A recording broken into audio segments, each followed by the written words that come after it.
Greetings, family and friends. Good morning. It's Saturday morning. Is it Saturday the 6th of November? I think it's Saturday 6th of November. Welcome to my channel. My name is Nima Kurosilla. And this morning I'm doing my 10-mile exercise walk.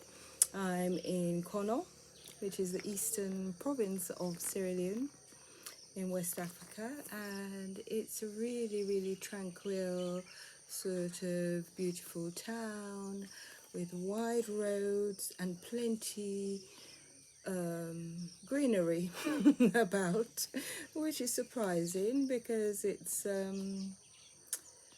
it had been a diamond mining area. I'm not so sure about how much of that goes on these days, because it's been a diamond mining area since the 1930s, so I'm not sure if they still got diamonds to mine. But I'm here this morning. I'm trying to do a long walk, keep up with my exercise and everything. And there's loads going on. There's a lady across the road. She's selling a huge bowl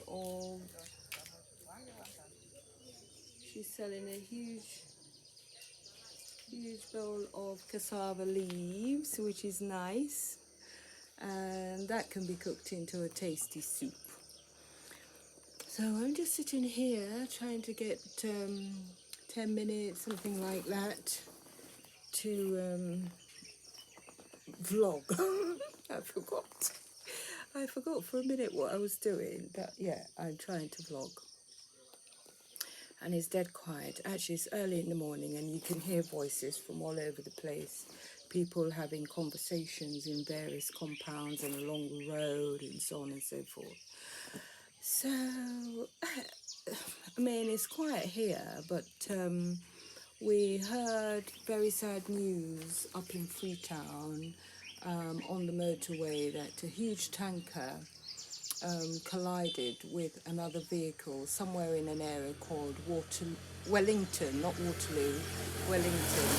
And when this tanker collided with the other vehicle, 100 or more people were involved in an incident, and I think that there were like 100 people burnt to death in this incident.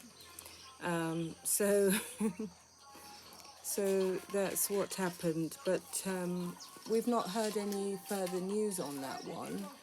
And I think where people are just waiting to hear what's going on, and we know that lots of other people have been transferred to Connaught Hospital, and there are many people out there trying to help the emergency effort.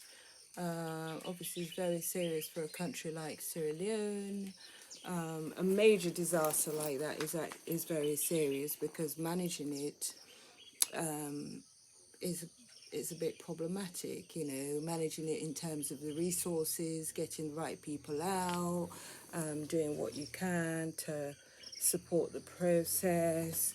They've got in Sierra Leone, they actually have, you see me? In Sierra Leone, I've got to take my bag with me, by the way, and the reason for that is because when I finish my walk, I've got to go and do a few things in the town area up there. So I need my bag and I need all my stuff in there. So yeah, so in a country like Sierra Leone, the problem is managing serious events, getting resources together, getting the right people at the right time that support the process, and the right professionals. They do have a disaster management arm of the government, and I suppose that they're doing what they can do in that arena. So yeah, so I don't know. There are some very horrible pictures coming through on the internet. Fire, flames, people burning, charred bodies all over the place. There's like people laid out who've died. So It's a very serious incident, actually, and we're all rather hoping that it can be managed. They can do what they can to, to minimise the tragedy that has happened, to minimise the effects of it, the effects of the tragedy that's happened. Yeah. So as I said, I'm sitting at the roadside and we're quite far away from that area really. It's about a 4 hour drive, or on the roads, it's about a 4 or 5 hour drive to the area where the serious incident has happened. So we're quite far from it. Otherwise, I suspect that um, perhaps we would go down there and support the process. And the other good thing is that because it's near to Freetown, close to the capital, which is called Freetown, more people would be available, because Freetown always has more resources, always has more healthcare workers. Most people want to. Most Sierra Leonean healthcare workers want to be in and around Freetown because that's where all the resources are, I'm afraid. So hopefully in this instance that would be a positive thing, and all those people can rally around and come up to Cornet Hospital, where majority of people from the disaster are being taken, to support the process. So here I am.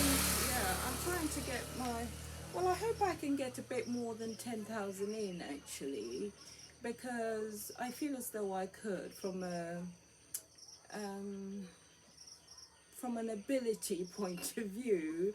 I feel as though I could walk 15,000 miles this morning, and I've only stopped because I wanted to do a bit of vlogging, but otherwise I could very easily do it.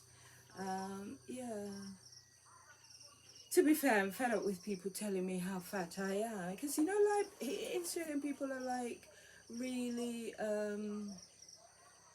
they don't think about things like that. They just see it as normal to tell somebody that they're a bit big. They just see that as, they don't see it as not a nice thing to do, or perhaps it might be insulting, or perhaps it might not be good for the person. I mean, I'm a very active person. I exercise almost every day. I walk everywhere. I'm so careful with what I eat. So all I can say is either it's middle-aged spread, or this is my own natural way of being that I am. But I enjoy exercise. Not like I don't enjoy it. I enjoy exercise, and I've not stopped. I've not stopped exercising. That's the thing. So I do wonder when people go on about how big you are, and they make remarks and they say things and they mention stuff, and and all of this is like part of their conversation. It's not like they're telling you, can you do this or can you do that? Do you know what I mean? It's like a normal part of their conversation to just mention your size. It's not nice. I know it's not nice, and I think at the bottom end, you've got to learn how to deal with it. And when I do check, because obviously I'm a healthcare person, when I do check things like my blood pressure, my resting heart rate and everything, I'm healthy. And it's absolutely brilliant for my age. According to what it is, all of those values, for me, I could be a person in their 30s, do you know what I mean? So I don't take any medication. So far so good, knock wood, as they do. I'm not into superstition, but it just sort of came into my mind to do that at that point. So I mean, I don't take any medicines. I do everything I can to keep on top of being healthy.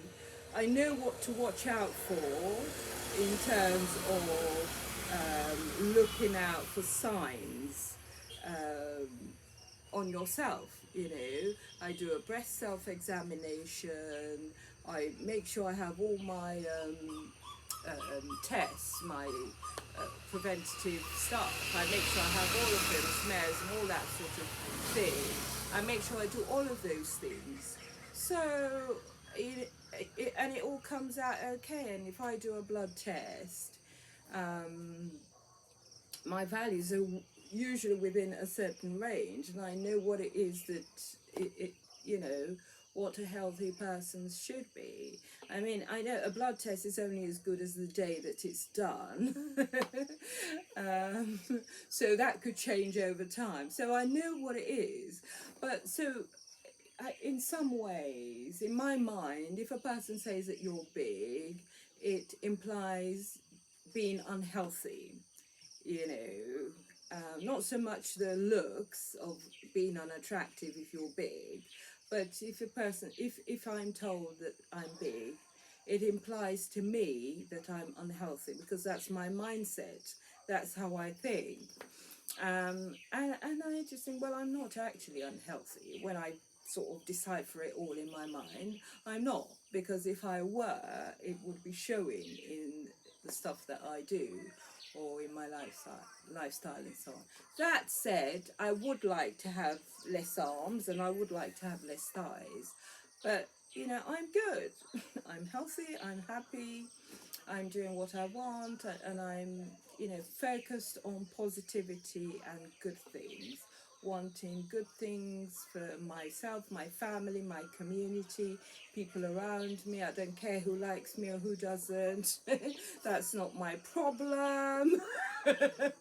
That's their problem. And I want good things for those people too, because you know, when good things happen to you, it takes the focus off of other people, and you tend to focus on those good things that are happening to you. And not everybody will be a person's cup of tea. Not everybody's my cup of tea, and I won't be everybody's cup of tea. I mean, that's just life. It's nothing to lose sleep over. I guess in life, I'm doing that, getting rid of the flies. What we need to just think about is that we're living life properly and just doing the right thing, by way of ourselves, our communities, the people around us, our families, those that we love, those that we come into contact with, all of those things. So that's worthwhile to just think about. All right, anyway, I've got to go. Gotta go. Goodbye.